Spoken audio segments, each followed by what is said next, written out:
Bonsoir mes frères et sœurs. Par ton esprit, rends-moi semblable à toi. Je me demande comment on pourrait ressembler de plus en plus à notre Sauveur si on ne porte pas la croix. Franchement, chapeau, celui qui arriverait à cet exploit. Nous allons donc continuer cette étude, cet enseignement, cette exhortation, c'est plutôt une exhortation, sur l'appel de la croix. Ce soir, nous allons donc faire la suite de ce verset que nous avons lu dimanche dans Matthieu au chapitre 10 et au verset 38. On va lire le verset 38 et 39 pour expliquer ces versets que, hélas, beaucoup de chrétiens ne comprennent pas. S'ils avaient compris ces versets, eh bien, il est certain qu'ils en seraient arrivés à être de véritables disciples. N'oubliez pas que Jésus a dit, faites des disciples et baptisez-les. Comme je l'ai dit maintes fois, on a baptisé des gens en espérant qu'ils deviendraient des disciples. Et on a fait une grosse erreur. Matthieu chapitre 10, versets 38 et 39. Celui qui ne prend pas sa croix et ne me suit pas n'est pas digne de moi.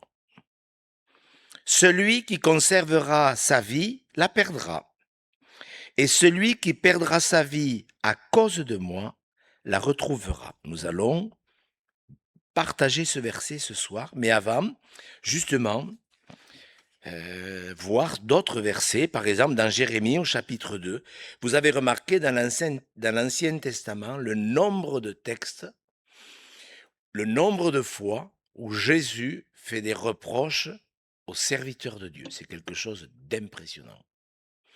Tous les pasteurs devraient en tenir compte. Dans Jérémie au chapitre 2, il fait un reproche, regardez. Verset 8. On va lire ce qui nous intéresse le plus. Ce sont des versets que vous pourrez reméditer, relire, puisqu'ils sont enregistrés par le biais de la chaîne. Jérémie chapitre 2, voyez, les sacrificateurs n'ont pas dit « Où est l'Éternel ?» Les dépositaires de la loi ne m'ont pas connu. C'est le verset qui s'est imposé à mon cœur lorsque j'ai commencé à prier pour cette réunion. Les dépositaires de la loi ne m'ont pas connu. Vous voyez, le problème, c'est que ceux qui sont chargés d'enseigner ne connaissent pas Dieu. On va le voir à la fin. Ils connaissent la doctrine. Vous pouvez connaître la doctrine et ne pas connaître le Seigneur. C'est bien expliqué là. Les pasteurs m'ont été infidèles. Les prophètes ont prophétisé par Baal. Vous savez, Baal, ça veut dire maître. Et ils pensaient que Dieu était leur maître, parce que Baal, ça veut dire maître aussi. Et là, on va un peu loin. Je ne vais pas essayer d'articuler là-dessus. Mais voyez, les dépositaires de la loi ne m'ont pas connu. Le problème, il commence là. D'ailleurs, on peut lire un peu après, dans Ézéchiel 22, certains reproches. Quand je pense qu'il y a des hommes qui courent après l'estrade, il me semble qu'il vaut mieux être convaincu que c'est Dieu qui nous y appelle. Voyez-moi. Ézéchiel, chapitre 22, le Seigneur fait le constat de l'état d'Israël, l'état moral, spirituel, politique, enfin tout va mal. Et le reproche, il l'adresse aux prophètes et aux pasteurs. Regardez, verset 25, ces prophètes conspirent dans son sein comme des lions rugissants qui déchirent leur proie, ils dévorent les âmes. Verset 26, ces sacrificateurs violent ma loi, profanent mes sanctuaires. Ils ne distinguent pas ce qui est saint de ce qui est profane. Ils ne font pas connaître la différence entre ce qui est impur et ce qui est pur. Ils détournent les yeux de mes sabbats. Je suis profané au milieu de la profanation, c'est quand on mélange le mondain, le monde et le spirituel. C'est ça la profaner, c'est grave. Ces chefs sont dans son sein comme des loups qui déchirent leur proie, ils répandent le sang, perdent les âmes. J'arrête là la lecture et vous comprendrez que si le peuple d'Israël va mal, le Seigneur met la faute sur les sacrificateurs. Moi, il y a un verset, alors c'est dans Jérémie au chapitre 15, si je me trompe. Je n'avais pas prévu de le lire, mais c'est pour vous dire jusqu'où ça va. Parce que nous, on s'imagine que si ça va mal, c'est à cause des pécheurs. Vous êtes d'accord avec moi? Si le monde va mal, si la France va mal, est-ce que c'est la faute à qui? Voilà. Je pense que le problème, il n'est pas là. Regardez ce que Dieu dit dans Jérémie au chapitre Alors, je j'ai un petit doute. Non, c'est par là. Voyez, Jérémie 23. Regardez la fin du verset 15. Regardez bien. Quand la piété n'existe plus dans un pays, Dieu met la faute sur les prophètes. Regardez. Jérémie 23, verset 15. Enfin, moi, c'est des versets qui me font réfléchir, je vous le dis. La fin du verset, s'il vous plaît. C'est par les prophètes de Jérusalem que l'impiété s'est répandue dans tout le pays. Je ne sais pas si vous avez déjà réfléchi à ce genre de verset. Je ne sais pas si vous... Est-ce que l'impiété, elle devrait se répandre par qui? Par les impies. Mais ça prouve que les premiers impies, ceux qui n'ont pas de piété, ce sont les serviteurs de Dieu. Alors quand vous mettez tous ces textes ensemble et que vous devez expliquer ça à des pasteurs, ça devient compliqué. Mais c'est exactement ce qui se passe. Quand Paul dit à Timothée, regardez, c'est une introduction pour vous expliquer que si l'Église n'a pas été l'Église de Jésus-Christ, c'est parce que c'est nous les responsables. Alors écoutez, moi je ne veux pas jouer le Calimero de service, mais je peux vous dire que si les églises n'ont pas été l'Église de Jésus-Christ, c'est notre faute. C'est notre faute. Quand on baptise des gens qui ne sont pas convertis, ne me dites pas que ce n'est pas la faute de ces gens-là. C'est notre faute. Regardez, 1 Timothée chapitre 6, c'est la dernière. Paul est à la fin de sa vie, il est conscient qu'il faut qu'il transmette le flambeau, et il dit 1 Timothée 6, 20, ô Timothée, garde le dépôt, en évitant les discours vains et profanes et les disputes de la fausse science, dont font profession quelques-uns. Vous voyez, un pasteur qui ne prêche pas la croix est un homme qui ne garde pas le dépôt.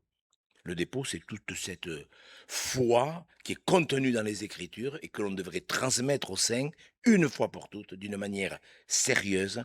Donc, un pasteur qui ne garde pas le dépôt, qui est le dépositaire de la loi, mais s'il ne connaît pas Dieu, vous comprenez bien qu'il ne va pas pouvoir garder le dépôt. Il va en faire n'importe quoi. Et le résultat, vous l'avez en regardant ce qui se passe aujourd'hui sur la terre. Nous allons voir plusieurs versets pour arriver à celui que j'ai lu en premier. Mais je préfère bien préparer cette exhortation. Dans Luc au chapitre 14, il y a la notion de succès qui apparaît. C'est quand même écrit, vous voyez. Luc chapitre 14, verset 25. Moi, j'aime méditer ces textes parce que je sais comment le Seigneur a voulu les présenter. Luc chapitre 14, verset 25. Vous voyez, quand vous lisez la première phrase, qu'est-ce que vous pensez? De grandes foules faisaient route avec Jésus. Qu'est-ce que vous pensez? Qu'est-ce que vous pourriez dire? Ben, c'est le réveil. Tu te dis, mais c'est bien. C'est super. Des foules suivent Jésus-Christ. Ah ben, c'est le succès. Regardez, il se retourne, Jésus se retourne. Et il dit, si quelqu'un vient à moi, sans me préférer à son père, à sa mère, à sa femme, à ses enfants, à ses frères et à ses sœurs, et même à sa propre vie, il ne peut être mon disciple.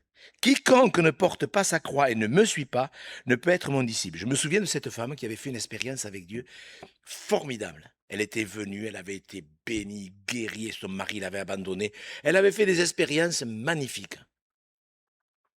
Et un jour, elle m'a dit, Monsieur Gau, je voudrais aller plus loin avec Dieu, je voudrais prendre le baptême. Je dis, attendez, ne vous précipitez pas, découvrez vraiment la personne de Jésus. Et au bout d'un mois, elle n'est plus venue. Je l'ai appelée et je lui ai dit, mais madame, pourquoi vous ne venez plus? Ah, je ne viens plus parce que ma fille ne veut pas que je vienne. Ah, je dis, ah bon? Et quel âge elle a, votre fille? Elle a 14 ans. Et j'ai dit, et vous voulez... Oui, je ne veux pas la vexer, je ne veux pas d'histoire, avec tout ce que je viens de vivre. J'ai dit, vous savez, c'est pas pour ça que vous aurez dit. Alors elle n'a pas compris. Mais voyez, pour comprendre ce que je veux dire, il y a des gens, ils font des belles expériences, mais ils n'ont pas compris que si on ne porte pas la croix, vous voyez, un enfant, un conjoint, etc., peut nous empêcher de servir Dieu. Et il donne, vous voyez, cet enseignement, on peut le lire. Lequel d'entre vous, s'il veut bâtir une tour? Donc Dieu compare notre vie à la construction d'une maison. ne s'assied d'abord pour calculer la dépense et voir s'il a de quoi la terminer, de peur après avoir posé les fondements, il ne puisse l'achever, et que tous ceux qui le verront ne se mettent à le railler en disant « Cet homme a commencé à bâtir et il n'a pas pu achever ». Ou quel roi, s'il va à faire la guerre à un autre roi, ne s'assied d'abord pour examiner s'il peut, avec 10 000 hommes, marcher à la rencontre de celui qui vient l'attaquer avec 20 000. S'il le peut, tandis que cet autre roi est encore loin, il y envoie une ambassade pour demander la paix. Vous voyez, le Seigneur Jésus est en train d'expliquer qu'il faut tout calculer. Ainsi donc, quiconque d'entre vous ne renonce pas à tout ce qu'il possède ne peut être mon disciple. Un autre texte, on arrivera là, je veux bien vous l'expliquer, c'est pour ça que je prends du temps. 1 Corinthiens chapitre 1 verset 18, il parle de la prédication de la croix. La prédication de la croix, elle peut être deux choses. 1 Corinthiens 1 verset 18, la prédication de la croix est une folie pour ceux qui périssent, mais pour nous qui sommes sauvés, elle est une puissance de Dieu. Donc, quand vous voyez des croyants qui n'acceptent pas la prédication de la croix, laissez-moi vous dire qu'on peut se poser la question, est-ce qu'ils sont vraiment sauvés? Plus que pour les gens qui sont sauvés, elle est vraiment une puissance de Dieu. C'est un sujet sérieux parce qu'il faut qu'on explique. Vous savez, moi, il y a une vingtaine d'années, dans une pastorale, j'avais exprimé, peut-être d'une manière un peu maladroite, parce que j'étais pas toujours fin. On me le fait souvent remarquer, hein, Isabelle. J'avais exprimé qu'il y avait des serviteurs de Dieu qui n'étaient pas nés de nouveau. Bien sûr, ça avait fait sourire tout le monde. Mais avec le temps et avec les témoignages, certains se sont rendus compte qu'il y avait beaucoup de chrétiens et même des serviteurs de Dieu qui n'étaient pas nés de nouveau. Pourquoi? Alors regardez avec moi 2 Corinthiens 11. Je prépare mon sujet. 2 Corinthiens chapitre 11. Paul explique aux Corinthiens, ils sont en train d'abandonner la simplicité de la croix. Parce que la croix, il n'y a rien de plus puissant, mais en même temps, il n'y a rien de plus simple. Vous allez le comprendre. 2 Corinthiens chapitre 11, il donne un exemple qui est facile à comprendre. 2 Corinthiens chapitre 11, verset 3. Toutefois, de même que le serpent séduisit Ève par sa ruse, vous vous rappelez avec quoi? Une question. Dieu a-t-il réellement dit? Une question. Ça suffit pour mettre la pagaille dans le monde entier. Je crains que vos pensées ne se détournent, ne se corrompent et ne se détournent de la simplicité à l'égard de Christ. Regardez bien. Car si quelqu'un vient vous prêcher un autre Jésus que celui que nous vous avons prêché, ou si vous recevez un autre esprit que celui que vous avez reçu, ou un autre évangile que celui que vous avez embrassé, vous le supportez fort bien. Donc, écoutez, ce texte est archi clair. Une question peut nous amener à accepter un autre esprit, un autre évangile, un autre Jésus. Ça va loin cette affaire. Je ne vais pas tout expliquer, mais c'est pour vous dire que lorsqu'on abandonne la simplicité de Christ, la croix, on va automatiquement accepter un autre esprit, un autre évangile. Ça va plus loin puisque nous qui sortons du pentecôtisme, je peux vous dire qu'il y a un faux pentecôtisme. Un autre pentecôtisme, qui n'est pas le pentecôtisme de la Bible. Vous comprenez bien que je ne rejette pas tout ce qui est de la Pentecôte dans la parole de Dieu. Ça serait bien grave. Regardez aux Galates, un peu plus loin. Les Galates, vous savez que nous sommes les descendants des Galates. Les Galates, c'était des Gaulois qui s'étaient installés dans cette province en Asie. C'est pour ça qu'on a appelé cette province la Galatie, parce que ça veut dire les Gaulois. C'était des Français. Galates chapitre 1er, verset 6. Je m'étonne que vous vous détourniez si promptement de celui qui vous a appelé par la grâce de Christ pour passer à un autre évangile. S'il n'y a pas la croix, je vous dis, c'est un autre évangile. Non pas qu'il y ait un autre évangile, mais il y a des gens qui vous troublent et qui veulent altérer l'évangile de Christ. Mais si nous-mêmes, si un ange du ciel annonçait un évangile s'écartant de celui que nous vous avons prêché, qu'il soit anathème. Anathème, ça veut dire maudit. Le mot anathème signifie également l'excommunion. Quelqu'un qui n'accepte pas le véritable évangile, dont l'évangile de la croix, puisque l'évangile c'est la prédication de la croix, il est maudit. Alors ça va loin cette affaire, il faudra bien l'expliquer. Un évangile sans la croix, c'est quelque chose qui n'a pas l'approbation de Dieu, comme je l'ai expliqué mardi. Et il le dit d'ailleurs, il y a des gens qui veulent altérer l'évangile. Vous voyez, altérer l'évangile, c'est le modifier. On l'altère, on le change, on le transforme, on le met à notre sauce à nous. Pourquoi il y a tant de dénominations?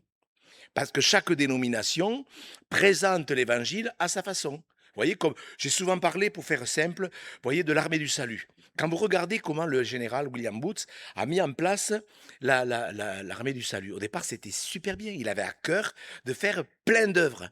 Et il nourrissait les clochards dans les villes. C'était magnifique ce qu'il a fait. Mais c'était les conséquences de sa foi. Mais c'est une dénomination qui a basculé par le salut, par les œuvres. On ne s'occupe pas de la conversion des gens dans ce mouvement, on s'occupe des œuvres. Vous voyez? Et comment, bon, là, c'est facile à comprendre. Je ne dis pas que tous sont comme ça. Mais quand même, c'est la tournure que ce mouvement a pris. Donc, vous voyez, un évangile sans la croix ne peut pas faire des disciples. Est-ce que vous le comprenez? L'évangile, la prédication de la croix, c'est une folie. C'est pour ça que c'est vrai qu'il y a des choses qui sont difficiles à comprendre. D'un côté, c'est archi simple, et d'un autre, c'est difficile à comprendre. Il faut revenir à la croix. Une folie, la folie. Plusieurs fois, l'apôtre Paul parle des choses qui sont folles, des choses qu'on ne comprend pas, de la sagesse. Mais c'est une puissance pour ceux qui sont sauvés. Et à quoi reconnaît-on déjà un chrétien qui est véritablement un disciple? C'est qu'il aime la prédication de la croix. Tout à l'heure, j'ai eu un pasteur au téléphone, il s'est fait virer par sa dénomination parce qu'il prêchait la sainteté, la repentance, la croix. Et il a dit, tant que les gens ne se convertiront pas, moi je prêcherai la sainteté, la repentance, la croix. Et au bout de quelques années, on lui a dit, écoute, si tu continues à prêcher la croix, on ne veut plus que tu sois pasteur de notre dénomination. Cet après-midi au téléphone. Une puissance pour ceux qui sont sauvés. Si on ne porte pas la croix, on résiste à Dieu. Je ne sais pas si vous comprenez. On croit résister au diable parce qu'on lutte contre tel ou tel péché, etc. Mais en vérité, quand on ne porte pas la croix, on résiste à Dieu. Ceux qui sont sauvés. Elle est une puissance de Dieu pour ceux qui sont sauvés. Les chrétiens, ils aiment la prédication de la croix. Ils veulent comprendre la croix. Ils aiment la croix avec un C majuscule, la croix de Jésus-Christ, mais ils veulent savoir ce qu'elle représente pour eux-mêmes, parce que ce sont des vrais convertis. Et vous savez, je m'autorise, pour ceux qui découvrent la chaîne, à vous dire peut-être de découvrir les 3 exhortations que j'ai fait il y a 4 ou 5 ans sur l'évangile, l'église de l'illusion, pour que vous compreniez qu'il y a 7 catégories de chrétiens qui sont en dehors de la vraie foi. C'est à des croyants que Jésus a dit, c'est là qu'il y aura des pleurs et des grincements de dents. Des croyants qui ne se sont jamais en vérité convertis et qui jouent aux chrétiens, on va le voir pour terminer tout à l'heure. L'œuvre de Dieu, l'église dont Jésus a parlé à Pierre et aux apôtres, je bâtirai mon église. L'œuvre de Dieu, vous êtes d'accord? Elle est religieuse ou elle est spirituelle? Elle est spirituelle. Donc, si l'œuvre de Dieu est spirituelle, elle doit se faire avec des chrétiens spirituels. Vous êtes d'accord? C'est d'une logique implacable. Donc, la croix, je veux vraiment vous expliquer une pensée. Tout ça pour vous expliquer une pensée pour que vous le compreniez bien. La croix, lorsqu'elle est dans la vie de quelqu'un, elle a le pouvoir de détruire, d'anéantir tout ce qui est charnel, tout ce qui est religieux. Saul de Tarse, au fait, qu'est-ce qu'il faisait avant sa conversion? Mais il le faisait pour qui? Donc, il luttait contre celui qu'il aimait. Vous êtes d'accord avec moi? Eh oui, il le faisait pour Dieu, mais il luttait contre Dieu.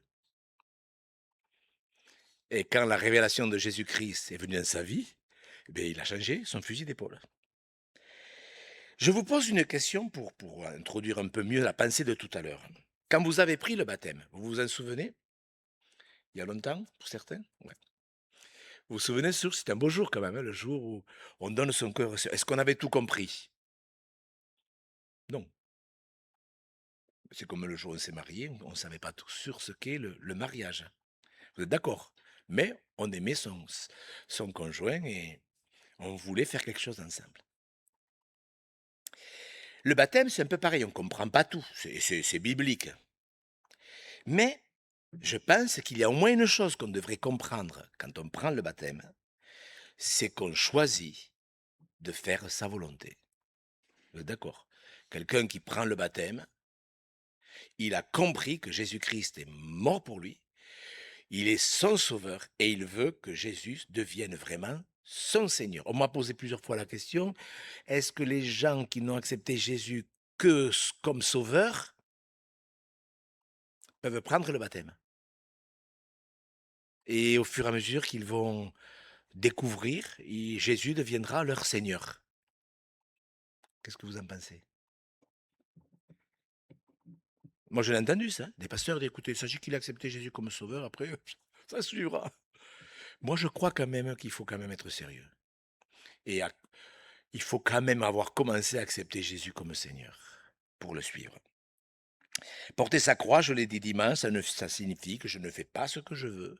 Je cherche à comprendre la volonté de Dieu. C'est écrit: comprenez quelle est la volonté de Dieu, discernez la volonté de Dieu. Alors c'est sûr qu'il y a des comportements qui vont empêcher cela, qui vont empêcher qu'on comprenne la volonté de Dieu. Il y a des attitudes mondaines qui vont nous empêcher de discerner la volonté de Dieu. Et bien sûr, tout le monde tourne en rond. Quand nous commençons à dire: «Non, moi je ne veux pas faire ce que je veux, je dois faire moi, je veux faire ce que Dieu veut. Je veux me sanctifier parce que je sais que Dieu utilise que des vases sanctifiés». Et c'est vrai, c'est facile à comprendre quand on si je vous disais: «Tiens, on va vous donner une bouteille d'eau, il y a 99 d'eau pure et il y a 1 d'eau des égouts». Il y a qu'1 quand même, hein. Vous la boirez, monsieur Noyer? Il y a qu'1. Monsieur Noyer, vous allez pas faire des blagues pour des histoires pour 1. Personne ne la boira l'eau. Vous êtes d'accord avec moi? C'est exactement le même principe. Les vases que nous sommes, Dieu veut les purifier entièrement. Vous êtes d'accord? Vous mettriez pas du parfum, de nectar de grand prix dans un verre où il y a de la saleté au fond. Dieu, il veut nous remplir. Il attend que ça et que notre vie déborde de sa grâce. Mais s'il y a des choses impures que nous acceptons volontairement, que nous cautionnons, le Seigneur ne pourra pas nous remplir. Et le seul moyen pour qu'on soit débarrassé de tout ça, c'est pas nos efforts super intelligents. Moi, des fois, on me l'a dit: «Ah mais monsieur Go, vous êtes, optimiste». J'ai dit: mais j'ai dit: C'est pas l'optimisme qui fait qu'un chrétien est un vainqueur. Ce qui fait qu'un chrétien est un vainqueur, c'est Christ, c'est pas l'optimisme. Ah, parce qu'il y a des gens, oui, mais lui, il a une forte personnalité. Mais vous pensez donc que c'est pas notre merveilleuse personnalité qui nous permet d'obéir à Jésus-Christ? Ça n'a rien à voir. Il y a des choses que nous ne comprenons pas. Vous êtes d'accord? Les épreuves, est-ce que c'est facile à comprendre? L'apôtre Jacques le dit, Jacques chapitre 1er, mes frères, considérez, verset 2, considérez comme un sujet de joie complète les diverses épreuves. J'ai souvent cité ce verset, je pense qu'il est affiché. Voilà. Et à la fin de cet enseignement, l'apôtre Jacques, inspiré par le Saint-Esprit, va dire, je crois que c'est au verset 5, si quelqu'un manque de sagesse, qu'il la demande à Dieu, qui donne à tout simplement et sans reproche. Vous êtes d'accord qu'on a besoin de sagesse? Est-ce que vous la demandez au Seigneur régulièrement? C'est une chose intelligente de demander à Dieu de la sagesse, du bon sens, du discernement. Vous voyez, c'est une chose intelligente. Ça fait partie de ces prières que Dieu exauce. Si nous demandons quelque chose selon sa volonté, il nous écoute. Et si nous savons qu'il nous écoute, nous possédons la chose que nous lui avons demandée. Il y a des prières, vous savez, vous n'avez pas besoin de les rabâcher. Seigneur, donne-moi de la sagesse. Vraiment, c'est sincère. Le Seigneur, il vous la donnera. On va arriver à mon verset. Pourquoi tant de chrétiens? Alors moi, en tant que pasteur, puisque je suis pasteur depuis 42 ans, ça veut rien dire, mais ça quand même, ça permet de faire une petite analyse. Ça veut rien dire. Il y a des gens qui sont pasteurs depuis longtemps, ça sert à rien quand même. Pourquoi tant de chrétiens sont stressés, frustrés, contrariés? Moi, c'est une question que je me pose, je l'ai été aussi. Et c'est vrai que j'ai dit: «Mais pourquoi tu as été contrarié?» Et je me suis rendu compte que c'est parce que les choses ne se passent pas comme on voudrait. Nous, on aimerait que les choses se passent de telle et de telle façon. Vous êtes d'accord? On fait des petits projets et est-ce que c'est normal de faire des projets? Ben oui, l les projets que forme le cœur de l'homme, mais la réponse que donne la bouche vient de l'Éternel. Donc, nous pouvons être frustrés, contrariés, stressés, parce que ça s'est pas passé comme je le voulais. Je sors pas de mon sujet, vous allez comprendre. Et le résultat, c'est que cette contrariété va m'amener à plein de luttes inutiles. Il y a des combats, il y a des vrais combats. Est-ce qu'il y a des mauvais combats? Ben oui, si Paul dit à Timothée: «Combat le bon combat», c'est qu'il y a des mauvais combats. Et c'est alors s'il y a un bon combat, le bon combat, c'est quand Jésus combat pour nous, parce qu'on lui fait confiance à 100. C'est clair. Sinon, il appellerait pas ça un bon combat. S'il est bon, c'est que Dieu combat pour nous. Mais il y a de mauvais combats. Et combien n'arrivent pas à se débarrasser de toute cette frustration? Ils demandent des choses. Est-ce qu'on peut demander des choses dont on n'a pas besoin? Qui pourraient qui pourraient nous malmener? Est-ce que c'est écrit? Tiens, on va le lire.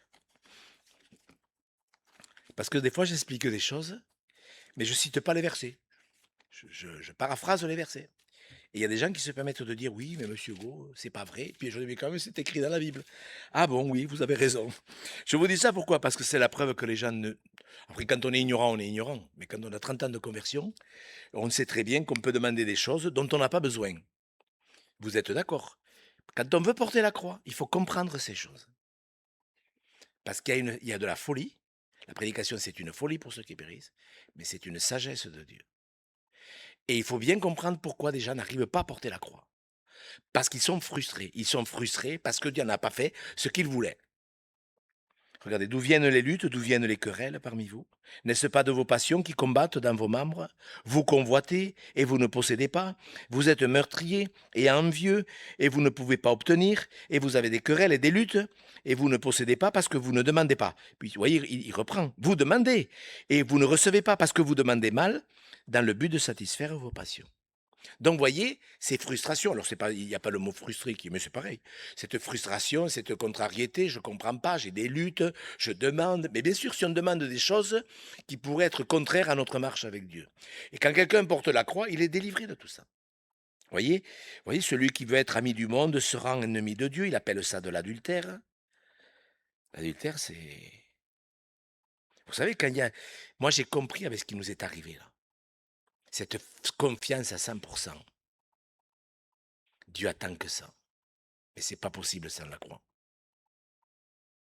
Dieu veut du 100%. Je ne sais pas ce que ma femme dirait si je lui disais: «Tu sais chérie, je t'aime, mais je te serai fidèle 364 jours par an. Il y a un jour par an où je m'autoriserai à faire ce que je veux». Est-ce que vous pensez qu'elle serait d'accord? Enfin, je te pose la question. Non, je m'attendais à la réponse. Est-ce que vous comprenez? C'est quand même 364 jours par an? Non. Un homme qui est infidèle un jour par an, il est infidèle à sa femme. Je veux que vous compreniez bien ma pensée. Parce que ça va nous amener un peu dans une autre prédication, je pense dimanche, à cette notion d'orgueil. Et vous savez que Dieu résiste aux orgueilleux. Je ne veux pas aborder le sujet, je préférais l'aborder d'une manière entière, peut-être certainement dimanche, Dieu voulant. Donc, si nous demandons des choses que nous n'avons pas besoin de demander, et que nous ne demandions pas ce que nous devrions demander, nous sommes perturbés et frustrés. Jésus l'a dit, j'ai beaucoup de choses à vous dire maintenant, mais vous ne pouvez pas les porter. Et je crois que Dieu a des choses à nous dire ou à nous redire. Est-ce que vous voulez les entendre?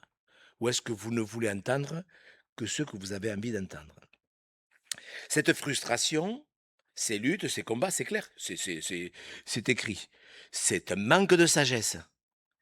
la prédication de la croix est de la sagesse de Dieu. Et il y a 2 sagesses, même 3. Regardez, c'est écrit au-dessus. Voyez? Verset 13 du chapitre 3. Lequel d'entre vous est sage et intelligent? Est-ce qu'il faut être sage et intelligent? Alors que Jésus dit, avant d'enseigner sur le repos, j'ai caché ces choses aux sages et aux intelligents. Et là, il dit, mais qui c'est qui est sage et intelligent? Alors on pourrait dire, mais qu'est-ce que ça veut dire? Eh bien, ça veut dire qu'il y a 2 sagesses et 2 intelligences. Il y a une sagesse humaine et il y a une sagesse spirituelle. Il y a une intelligence humaine et il y a une intelligence spirituelle. Et il le dit. Quelqu'un est sage et intelligent, qu'il montre ses œuvres par une bonne conduite dans la douceur de la sagesse. Mais si vous avez dans votre cœur un zèle amer, un esprit de dispute, ne vous glorifiez pas et ne mentez pas contre la vérité. Cette sagesse n'est point celle qui vient d'en haut, mais elle est terrestre, charnelle, diabolique. Donc il y a 3 sortes de sagesse. Enfin 4 en vérité, mais 3 mauvaises. Enfin, celle qui est terrestre, elle n'est pas toujours mauvaise, mais enfin, elle peut nous entraîner en dehors de cette sagesse spirituelle. Il faut comprendre les choses, mes frères et sœurs. Nous, c'est quoi la sagesse? Jusque-là, il prend des comptes. Il y a 4 sagesses. Maintenant, ça complique le problème. La sagesse spirituelle, c'est clair. C'est de voir les choses comme Dieu les voit. C'est ça la sagesse. Si on devait donner une définition biblique. Il faut que je vois les choses comme Dieu les voit. Surtout que nous, c'est difficile. Vous avez vu le nombre de fois où Dieu me dit, mais vos pensées ne sont pas mes pensées, vos voix ne sont pas vos voix, l'homme regarde ce qui frappe les yeux, tandis que Dieu regarde au cœur. Des versets comme ça, il y en a pas mal, vous le savez. Donc, vous êtes d'accord avec moi? Vous êtes d'accord pour dire que souvent nos pensées ne sont pas les pensées de Dieu. Donc vous comprenez bien qu'il faut absolument que nous demandions de la sagesse. Si Paul dit que cette sagesse, elle est cachée, il en parle, cette sagesse cachée. Si la sagesse, elle est cachée, vous comprenez bien que c'est difficile à comprendre. Vous êtes d'accord avec moi? Lisons-le avec moi. Lisons-le avec moi. Parce que la sagesse, c'est dommage quand on passe à côté de la sagesse que Dieu voudrait nous donner. Voyez, 1 Corinthiens 2, verset 7. Je l'ai mis exprès. Il parle beaucoup de cette sagesse. C'est dans le contexte de la prédication de la croix qui est une folie, mais une sagesse de Dieu. Donc il le dit bien, 1 Corinthiens 2, verset 7. Nous prêchons la sagesse de Dieu. Comment elle est cette sagesse? Mystérieuse et cachée. Donc, alors ce matin, je priais. Je priais par rapport à ça, pour comprendre ce avec quoi on va conclure. Il y a des choses qui sont vraiment visibles, elles ne sont pas cachées. Quand la Bible dit, par exemple, ne vous inquiétez pas du lendemain, c'est quelque chose de facile à comprendre. Vous êtes d'accord? C'est visible. C'est pas de la sagesse cachée. Oui ou non? Hein? Ne vous inquiétez de rien, c'est quelque chose qu'on peut voir facilement. Enfin, je ne sais pas si vous êtes d'accord avec moi. Déchargez-vous sur lui de tous vos fardeaux. C'est pas quelque chose de caché. C'est un précepte qui est très visible. Vous le croyez que Dieu prendra soin du lendemain? Moi, je le crois. Mais la sagesse, elle est cachée. Et c'est pour cela qu'il faut, c'est pour cela qu'il faut la croire. Parce que Paul a dit à Pierre, Jésus a dit à Pierre, ce que tu ne comprends pas maintenant, tu le comprendras plus tard. Mais justement, le plus tard, c'est quand? C'est quand le plus tard? Parce que quand on marche avec Dieu depuis 10, 15, 20, 30 ans, qu'on n'a pas compris ce qu'on aurait dû quand même comprendre un peu plus avant, c'est qu'il y a un problème de la croix. Parce que la croix, elle ouvre les yeux. Vraiment. Quelqu'un qui ne cède pas à la volonté de Dieu. C'est pour ça que Jésus dit, mais si vous ne portez pas la croix, vous ne pouvez pas me suivre. C'est pas possible. Quelqu'un qui a compris, qui a confiance en Dieu, qui sait que cette sagesse, elle est mystérieuse et merveilleuse. Qu'en lui sont cachés tous les mystères de la connaissance. Il va dire, oui, je cède. Je veux la croix dans ma vie. Oui, il y a une sagesse spirituelle, c'est-à-dire qu'au fur et à mesure que Dieu me parle, que j'ouvre mon cœur, que j'ouvre mes oreilles spirituelles, je commence à voir les choses comme Dieu veut que je les vois. Et ça, c'est merveilleux. Parce que on voit bien, je l'explique succinctement, mais on voit quand même très bien que la sagesse du monde est opposé à la sagesse de Dieu. Donc il va falloir faire un choix. Quelle est la sagesse dont je veux bénéficier?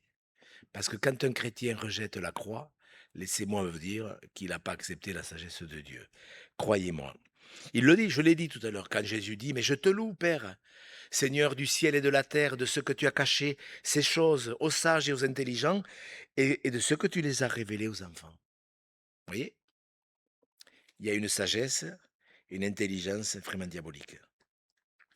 Dans Luc 9, au chapitre 44, vous inquiétez pas, je ne sors pas de mon sujet, mais il faut dire ces choses pour bien le comprendre. Luc 9, 44, Jésus parle, regardez avec moi, en plus il leur demande de bien écouter. Est-ce que vous êtes d'accord avec moi que des fois on n'écoute pas assez bien? Ça vous arrive des fois de vous évader? Est-ce que ça vous arrive? En plus, des fois, c'est normal parce que ce qui a été dit nous fait penser à quelque chose. C'est vrai ou c'est pas vrai? Donc, mais Jésus, regardez, Luc 9, 44, pour vous. Il parle aux disciples. Il parle aux disciples. Hein. Voilà, c'est bien, 43. Il dit à ses disciples. C'est-à-dire que là, il dit à tout le monde. Pour vous, écoutez bien ceci. Alors, c'est la 8e fois qu'il le dit. Enfin, dans les Écritures, hein, Matthieu, Marc, Luc. Là, c'est la 8e fois. Je l'ai vérifié, vous savez, c'est quelque chose qui me préoccupe. C'est la 8e fois. Écoutez bien ceci, le Fils de l'homme doit être livré entre les mains des hommes. Donc pour nous, c'est facile, puisqu'on sait, on sait la fin. Mais les disciples ne comprenaient pas cette parole. Elle était voilée pour eux. Vous voyez, la sagesse cachée. C'était bien sûr que la croix, c'est la sagesse de Dieu. Ils n'arrivaient pas à le comprendre, afin qu'il n'en ait pas le sens, et ils craignaient de l'interroger à ce sujet. Je vais vous dire, ne craignez pas d'interroger le Seigneur. Pas avec des questions qui remettent en doute sa souveraineté. Seigneur, éclaire-moi. Montre-moi pourquoi ceci. Montre-moi dans ta parole, explique-moi. Il le fera, le Seigneur. C'est sûr et certain. Bien sûr, si vous n'ouvrez jamais la Bible, ça va être compliqué. Parce qu'il y a des gens qui demandent: «Seigneur, donne-moi la foi, donne-moi la foi». Mais si vous rencontriez le Seigneur dans la rue et si vous lui disiez: «Mais augmente-moi la foi, Seigneur», il vous dirait: «Ben, lis ta parole, je suis sûr». J'en suis sûr et certain. Parce qu'il faut, à un moment donné, il faut être simple. Vous voyez, elle était voilée pour le. La croix, c'est la sagesse de Dieu. Elle nous est voilée. S'il n'y a pas la croix, voyez, Jésus parle de la croix. Enfin, c'était pas compliqué. Pour nous, c'est plus facile. Parce que c'est sa croix, à lui. Mais là, on va venir à notre croix. Celle que Dieu veut que nous portions. La prédication de la croix, c'est une sagesse pour les sauver. Cette sagesse, elle se trouvera pas dans l'intelligence, dans la théologie. Je dis pas ça parce que c'est pas parce que j'en ai pas, mais il y a des pasteurs, ils ont plusieurs doctorats. Bon, vous avez compris que moi je les ai pas. Mais ils sont pas nés de nouveau. Et pourtant, ils peuvent vous faire des topos théologiques, c'est archi intéressant en plus. Mais ça n'amène pas la vie, c'est sûr. Et la sagesse spirituelle, elle se trouve dans l'esprit de Dieu. C'est évident. Bien sûr que parfois c'est pas facile, puisqu'il est dit Romains 11, 33, on va le lire quand même. Il faut lire ces choses. Parce que d'un côté c'est simple, la simplicité de Christ, et de l'autre il y a une sagesse cachée. Et il n'y a que la croix qui peut nous ouvrir les yeux. Romains 11, verset 33, regardez, c'est... D'un côté c'est facile, d'un côté c'est caché, de l'autre regardez ce qui est écrit, Romains 11, 33, c'est...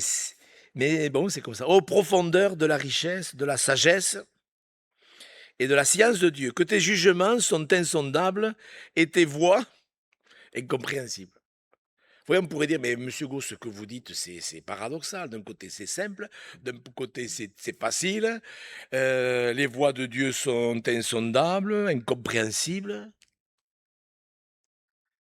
Qu'est-ce que vous en pensez de tout ça? Ça fait réfléchir. Celui qui ne prend pas sa croix et ne me suit pas n'est pas digne de moi.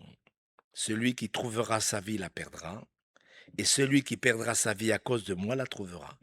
Nous arrivons donc au point central de mon exhortation. Celui qui trouvera sa vie la perdra, et celui qui la perdra, sa vie, à cause de moi, dit Jésus, il la trouvera. Alors, qu'est-ce que ça veut dire? Ça peut paraître stupide. À quoi il faut perdre sa vie? Alors si je perds ma vie, si je trouve ma vie, je la perds? Moi, la première fois que j'ai lu ce verset, je me dis: «Mais qu'est-ce que ça veut dire? Celui qui trouve sa vie la perd, celui qui la perd la trouve». Mais qu'est-ce que ça veut dire? Alors c'est simple ou c'est compliqué? Alors c'est vrai que ça peut paraître, incompréhensible pour reprendre le texte biblique. Mais bien sûr, il ne parle pas de la vie physique. Et ça ne veut pas dire qu'on doit tous se suicider. Vous savez qu'il y a une secte en France qui l'a fait, il y a quelques années de ça. Perdre sa vie, c'est pas se suicider. Je le dis parce que j'entends tellement d'âneries.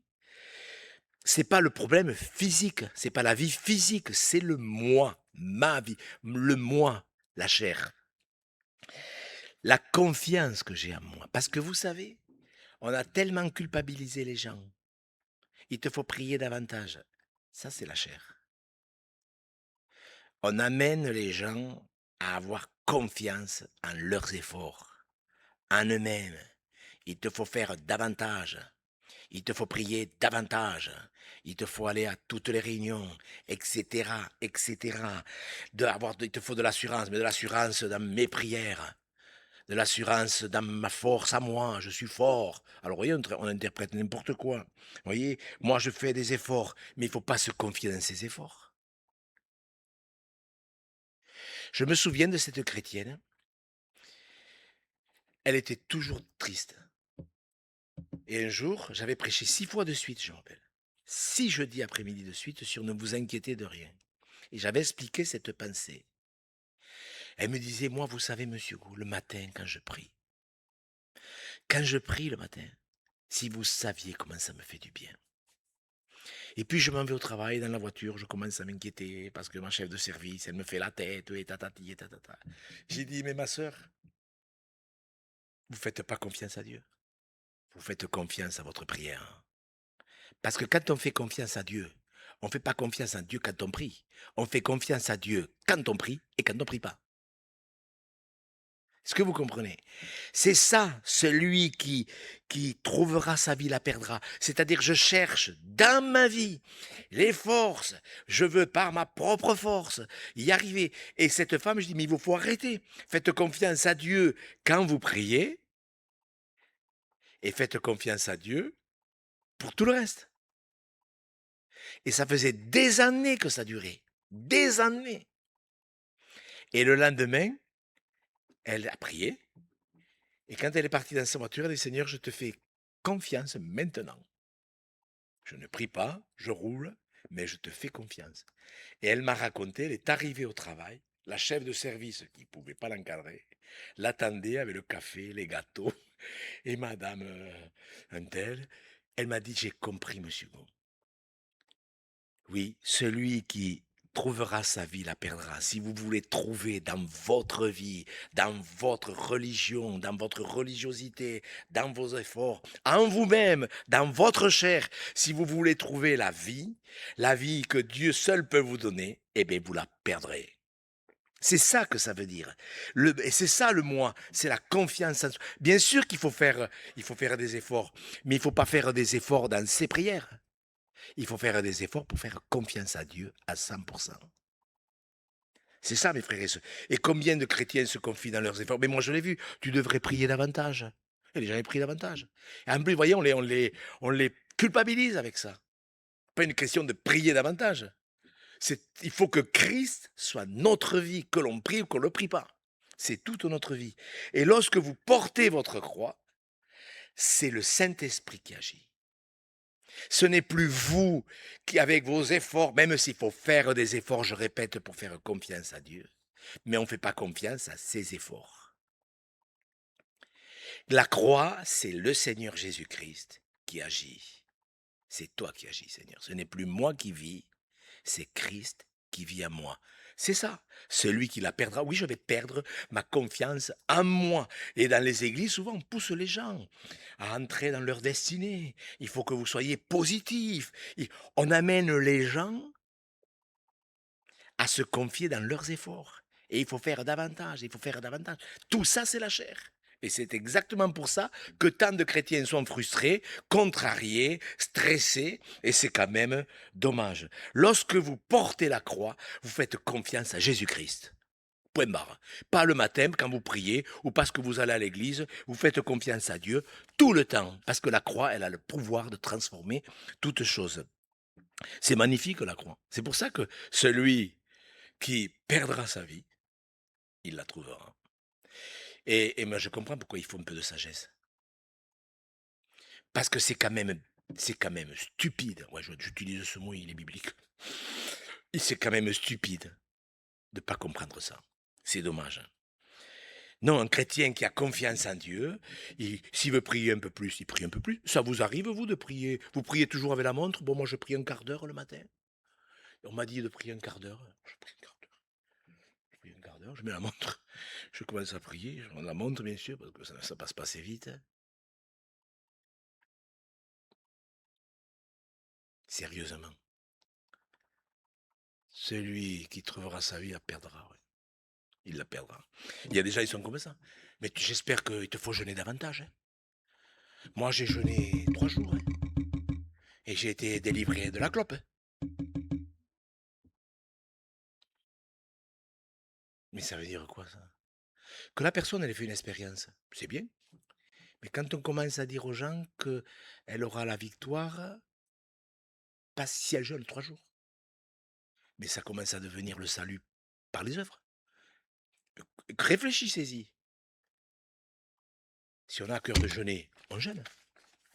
Mais c'est pas parce qu'on jeûne que Dieu est obligé de nous exaucer. On jeûne parce qu'on a envie de passer du temps seul devant Dieu et qu'on est prêt à se priver de nourriture pour se rassasier de la présence de Dieu. Et tout ça, vous voyez, c'est ça l'explication du verset. L'espérance, la foi, la confiance, la croix provoque ces choses. Dieu le fait. Ce n'est plus moi qui vis, c'est Christ qui vit en moi. Un chrétien qui fait confiance en ses actes de piété, il est charnel. Un chrétien qui fait confiance à Jésus-Christ 24 heures sur 24, il est spirituel. Voilà ce que ça veut dire. Mais c'est vrai qu'on pousse les gens à faire davantage de choses, et surtout à donner de l'argent. Donnez votre dîme, malheureux, donnez votre dîme. Comment on a culpabilisé des gens qui ne pouvaient pas donner. Moi, je crois que quand un chrétien il porte la croix, il aime donner. Enfin, je ne sais pas comment vous êtes vous. Vous n'aimez pas donner pour l'œuvre de Dieu, même si c'est des petites sommes, ce qu'on peut. Vous voyez ce que je veux dire? Quelqu'un qui est spirituel, il n'y a pas besoin de lui demander, je peux vous le dire. En tous les cas, c'est que plus on demande aux gens de faire des choses, plus on demande aux gens de faire de ceci et de cela, et de prier, davantage de réunions, et de ci et de là, etc. Le résultat, c'est que c'est le moi qui augmente. C'est pas la foi, c'est le moi qui augmente. Il faut grandir, c'est vrai. Jean-Baptiste l'a dit, il faut qu'il croisse et que je diminue. Voilà. Celui qui trouve sa vie la perd, celui qui la perd la trouve. C'est pas plus de moi qu'il faut, c'est plus de Jésus-Christ dans ma vie. D'accord? Alors, quand Paul parle de la fin des temps, je ne sais pas si vous avez remarqué l'enseignement qu'il donne dans les derniers jours, les chrétiens, il parle des chrétiens. Les chrétiens seront égoïstes, fanfarons, ils aimeront le plaisir plus que Dieu, etc., etc., etc. Ils n'accepteront pas, vous voyez, renieront ce qui fait la force de la piété. Ce qui fait la force de la piété, c'est la repentance et la sainteté. Et ça, c'est possible que si on porte la croix. Mais il ajoute ceci, et je ne sors pas de mon sujet, écoutez bien. Il ajoute ceci, qu'il y a des croyants qui apprendront toujours et qui n'arriveront jamais à la connaissance de la vérité. Il y a des chrétiens qui ont 50 ans de conversion, ils sont tout le temps en train de se confier dans la chair. C'est triste. C'est triste. Ils apprennent, ils vont à tous les séminaires, ils vont à toutes les réunions, ils vont ici, ils lisent plein de livres, et je ne suis pas contre en soi. Mais ils étudient, ils méditent, mais avec la sagesse du monde. Et le résultat, il est dit qu'ils n'arrivent jamais à la connaissance de la vérité.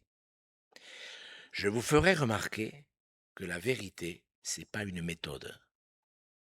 Et les gens charnels, ils cherchent des méthodes. Moi, je l'ai vu. Hein. J'ai fait des séminaires dans des églises. Et à la fin du séminaire, j'ai entendu des gens, ah, Monsieur Go, il nous a enseigné un truc. Il n'y a pas de truc. Monsieur Go, il nous a enseigné un truc. Il y a pas de méthode. La connaissance, la vérité, c'est qui la vérité? C'est Jésus. Il l'a dit, je suis la vérité. Et le problème, c'est que les gens qui apprennent, ils n'arrivent pas à la connaissance de la vérité parce qu'ils apprennent avec la sagesse humaine. Celui qui trouve sa vie la perdra. Voilà, parce qu'ils cherchent en eux-mêmes. Alors, vous avez remarqué dans la Bible, je vais terminer, vous avez vu dans la Bible qu'il y a des pharisiens qui examinaient les Écritures. Vous l'avez remarqué. C'est pour ça que j'ai mis un sous-titre pharisiens ou béréens. Les pharisiens, est-ce que c'est dit Jean 5, 30, regardez bien cette conclusion, ça conclut bien la pensée. Les pharisiens, Jésus leur parle, Jean 5, 38, je crois, je l'ai fait de tête, Jean 5, 38. Qu'est-ce qu'il dit, Jésus? Vous sondez les Écritures? Est-ce que c'est bien de sonder les Écritures? Ils examinaient les Écritures. Sonder, c'est examiner, c'est la même chose. Vous sondez les Écritures parce que vous pensez avoir en elle la vie éternelle et vous ne voulez pas venir à moi. Je vous rappelle que ce sont les pharisiens qui ont été utilisés par Satan pour crucifier Jésus-Christ. Regardez dans Acte 17, au verset 10, regardez ce verset, mais regardez, en fin de compte, ils font la même chose, les Béréens. Acte 17, regardez, c'est bien, là franchement, moi j'aimerais que Dieu parle de nous comme ça. Acte 17, ils sont à Bérée, donc, aussi, verset 10, aussitôt les frères firent partir de nuit Paul et Silas pour Bérée. Lorsqu'ils furent arrivés, ils entrèrent dans la synagogue des Juifs. Ces Juifs avaient des sentiments plus nobles que ceux de Thessalonique. Pourtant, quand vous lisez les lettres à Thessalonique, c'est la meilleure église du Nouveau Testament, enfin pour moi. Franchement, moi j'aurais aimé être pasteur à Thessalonique. Sérieux. Et pourtant, Paul dit que les chrétiens de la ville de Bérée étaient encore plus nobles que ceux de Thessalonique. Je ne vous dis pas l'honneur. Ils reçurent la parole de Dieu avec beaucoup d'empressement. Ils examinaient chaque jour les Écritures pour voir si ce qu'on leur disait était exact. En fin de compte, que ce soit les habitants de Bérée ou les pharisiens, ils faisaient la même chose. Ils sondaient les Écritures. Mais il y en a qui ne voulaient pas venir à Jésus parce qu'ils ne suivaient pas. Les pharisiens, ils étudiaient la parole pour la doctrine. Les habitants de Bérée, ils examinaient la parole pour suivre Jésus-Christ. Vous comprenez la différence? Tout est là. Ou vous êtes un pharisien, religieux, alors il faut accepter, je le dis mal peut-être, mais si vous ne portez pas la croix, vous étudiez, vous cherchez en vous-même, en vos efforts, en vos actes de piété, et vous perdez votre vie. Et c'est dommage de perdre. Celui qui cherche Jésus. Vous voyez, l'autre jour, il y a une dame qui m'appelait, Monsieur Gau, j'en ai marre de mes prières. Aidez-moi à me débarrasser de mes prières. Quand je prie, c'est des prières toutes faites. J'ai dit, mais quand vous priez, est-ce que vous réalisez que votre Père Céleste vous voit dans le secret?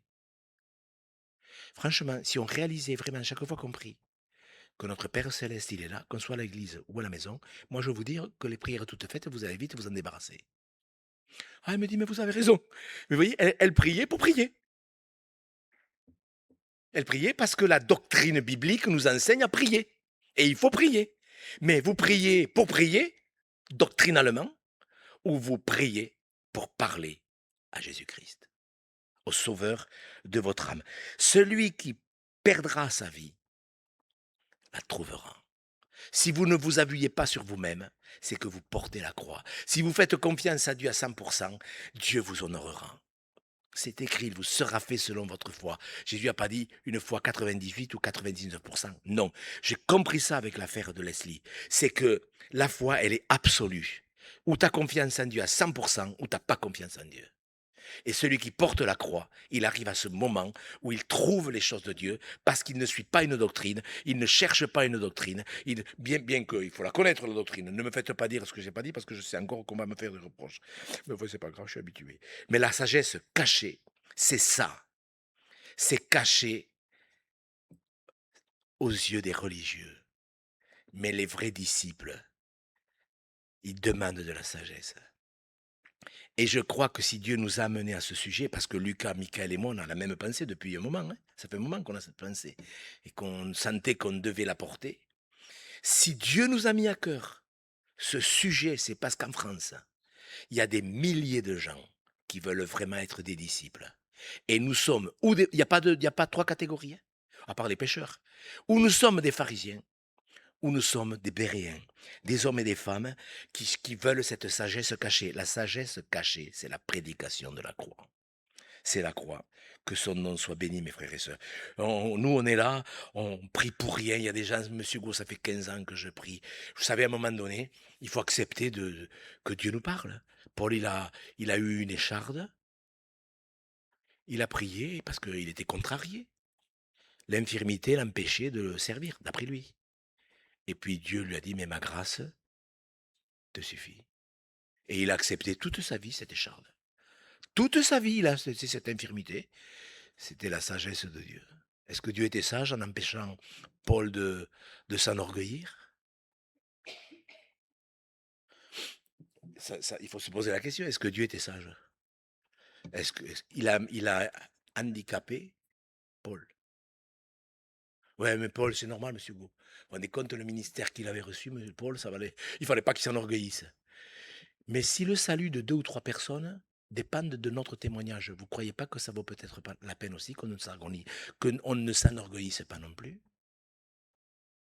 Et vous voyez, il faudra comprendre ces choses et pas arrêter de se poser des questions parce que Dieu n'a pas exaucé certaines de nos prières. Vous savez, quand on cherche Dieu, le reste, ça suit. Vous croyez que Dieu peut vous bénir matériellement? Moi, je le crois. Mes frères et sœurs, n'ayez pas confiance dans vos prières. Priez en ayant confiance à Dieu. Ne faites pas confiance à Dieu parce que vous venez aux réunions. Faites confiance à Dieu partout, tout le temps. Quand on fait confiance en ses efforts, je peux vous dire que c'est pas bon signe. Moi, je suis tombé dans le panneau, hein. Moi, j'ai été un légaliste, un bon légaliste, je peux vous le dire. J'en ai honte, hein. Parce que je sais que j'ai pas été le bon dépositaire.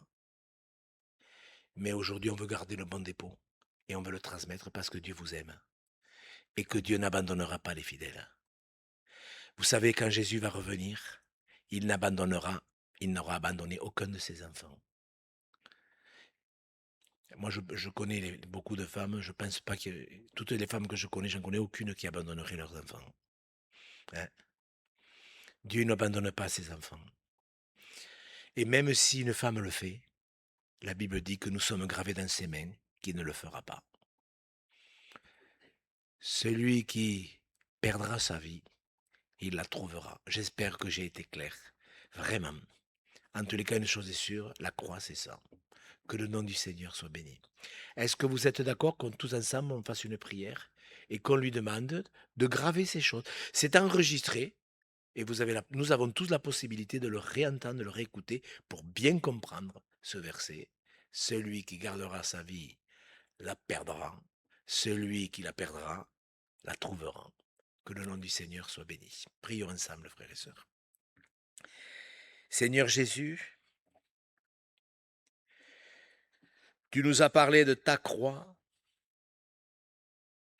Tu en as parlé tant de fois, les disciples n'ont pas compris. Mais tu vois combien par rapport à celle que nous devons porter, nous avons été exactement pareils. Et ensemble, nous te demandons de l'aide. Tu as dit dans ta parole que tu nous aiderais. Et nous n'en doutons pas. Tu as dit dans ta parole que si nous te demandions du bon sens, de l'intelligence, du discernement ou de la sagesse, tu nous accorderais ces choses. Cette sagesse, elle est cachée des hommes, mais tu la révèles dans la simplicité de la croix. Seigneur, nous te demandons vraiment de nous donner cet état d'esprit et de pouvoir en arriver à dire que ce n'est plus nous qui vivons, que c'est toi qui vis. Nous ne voulons pas juste la doctrine pour connaître la doctrine et la théologie. Nous voulons te connaître à toi Seigneur. Quand nous prions, où que nous soyons, nous voulons honorer ton nom, être dignes de toi et en portant notre croyant te suivant. On veut tout simplement ressembler à ces habitants de Béret qui examinaient les Écritures, non pas pour devenir des pharisiens, mais pour devenir des hommes qui te suivent à toi. Seigneur, merci pour ta parole. Sans elle, nous serions complètement perdus. Alors Seigneur, nous te remercions de nous avoir permis de partager ces choses ce soir, que nous puissions nous endormir, Seigneur, comme Marie, qui après avoir reçu la visite de l'ange, repassait dans son cœur toutes ces choses.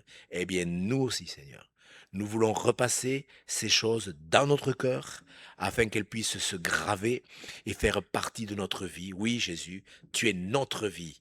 Nous voulons t'honorer et nous voulons vraiment dans ce pays que les chrétiens qui seront ensemble attachés à la croix pourront établir ton témoignage pour que ton Église soit bâtie. Aide-nous, Seigneur, et nous savons que tu nous aideras. Que ton nom soit béni, Jésus.